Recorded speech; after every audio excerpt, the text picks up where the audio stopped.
Баршаңызға қайырлы күн достар. Бүгін сіздермен құйрықты қалай тұздайды сонымен бөлісетін боламын. Видеомды соңына дейін қараңыздар.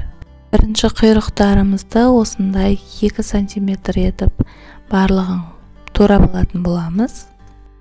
Барлығын осындай турап алып, сыртындағы қабықтарын алып тастау қажет. Сосын тұзға көміп тастайтын боламыз қазір. Барлығын осылай турап аламыз. Сосын тұзға көметін боламыз. Тұзға қалай көмеді десеңіздер, осындай қалың етіп жағып аламыз тұзымызды.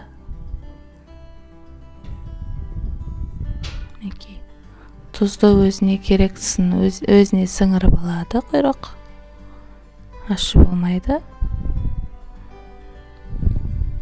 Керекті тұзын өзіне сіңіріп қалғаны қалатын болады. Барлығын осындай тұздап аламыз. Достар, каналыма тіркелмеген болсаңыздар, тіркеліп, астына комментарий қалдырып, қоңырауша белгісін басып кетіңіздер. Сұрақтарыңыз болса, комментарийға қалдырыңыздар. Мінекей мен барлығын осылай тұздап, тұзға көміп тастайтын боламын. Осылай жасайын, сіздерді жасап көрсеңіздер. Күйеуім бақты жұмыста жасаған соң, мен осындай дайындап беріп жіберемін. Суықтағанда, яғни суық жерде жұмыс жасаған соң, осы құйрық майды жесе, суығын бәрін алады, жаурамайтын болады. Сіздер де осылай жасап берсеңіздер болады. Келесіде қайнатып жасайтын көрсететін боламын. Бүгін сіздерге шикіде қалай тұздайтын көрсетіп жатырмын. Видеомды өткізіп алмау үшін қоңырауша белгісін басып қойыңыздар. Мінекей, осы құйрығымызды 5 күнге қойып қоямыз. Мінекей 5 күннен кейін ашып жатырмыз. Енді құйрық майымыз өзіне керекті тұзын сіңіріп алды. Қалған тұздарын пышақпен қырып алып тастайтын боламыз. Мінекей, тұзын бәрін қырып алып тастаймыз. Құйрық өзіне керекті тұзын сіңіріп алды. Артық тұздары жеуге келмейді. Оның бәрін қырып алып тастаймыз. Мінекей, барлығын осындай қырып алып тастайтын боламыз.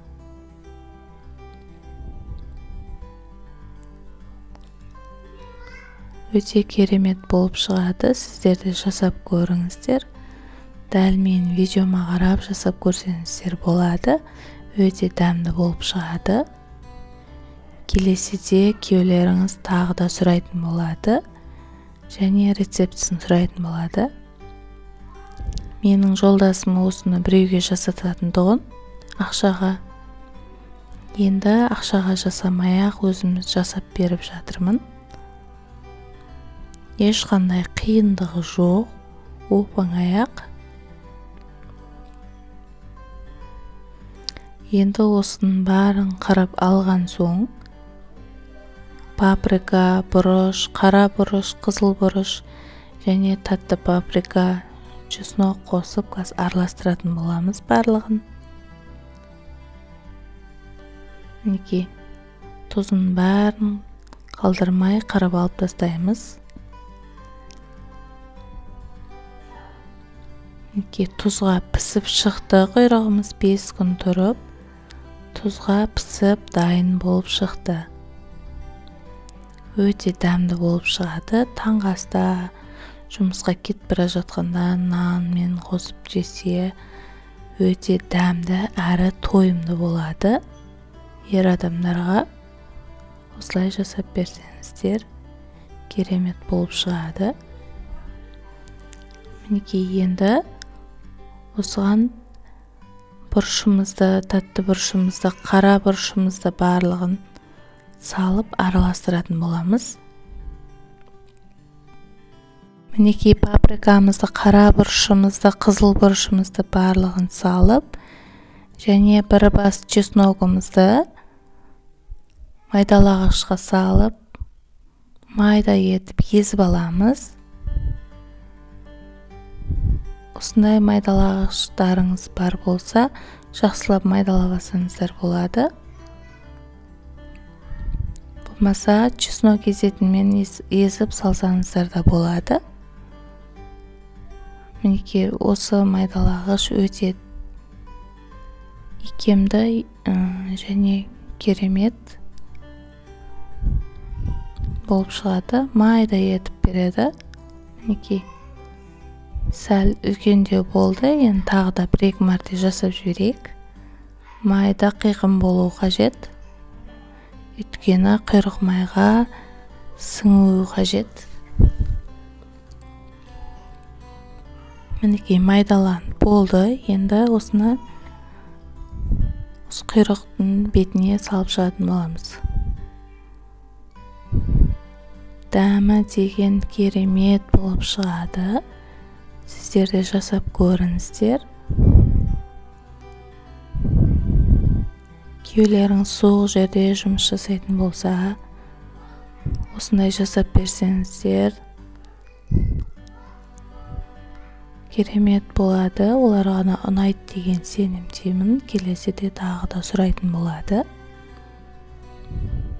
Мінекей менде 2 пачка паприка қостым, және 1 пачка қара бұрыш, және 1 бас чеснокты езіп қостым.